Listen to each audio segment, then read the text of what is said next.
enormous e-library, and that becomes folded into the mechanics and the infrastructure that's but Mr. President, very good. It's important to have wired classrooms, but part of the problem is that 70% of homework assignments, by one measure, given by teachers require some internet access. Right. So it's one thing to wire classrooms. The problem is homes.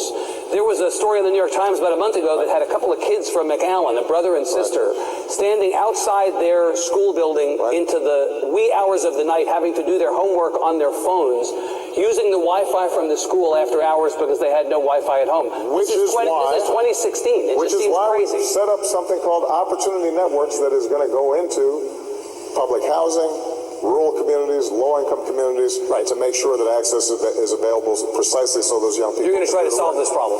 I'm trying to solve every problem, but what I'm. but here. You got to have a goal. I understand. But here's the point that I want to make. I mean, these are solvable problems, but it's not a matter of us passively waiting for somebody else to solve it. And that's part of the mindset that I'm trying to break. I tried to break it back in 2007, 2008 when I ran for this office. As you will recall, the slogan was not "Yes, I can." It was "Yes, we can." And we could sit here and you could list out an array of problems, inequities that have to be addressed. What I'm saying is, number one, government actually works better in so many areas than we give it credit for, because we tend to focus on those areas where it's not working as well.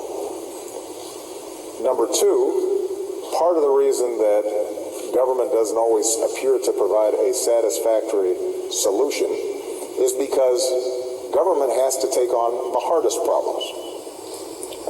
The private sector doesn't have to figure out how to educate the poorest kids. The private sector doesn't have to figure out how to protect us from a terrorist cell.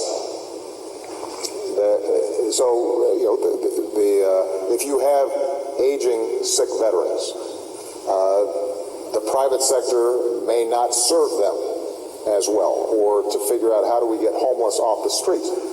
So the toughest problems are government problems, and finding solutions to those things can take time, and so you're never going to get 100% satisfaction the way you might get that perfect cup of coffee, the perfect latte, or the perfect,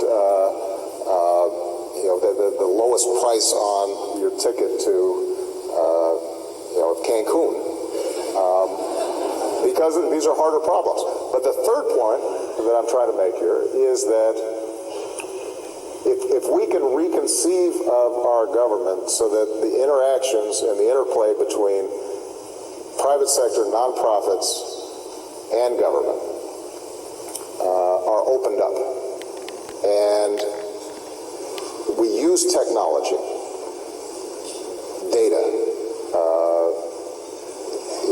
social media, in order to join forces around problems, then there's no problem that we face in this country that is not soluble.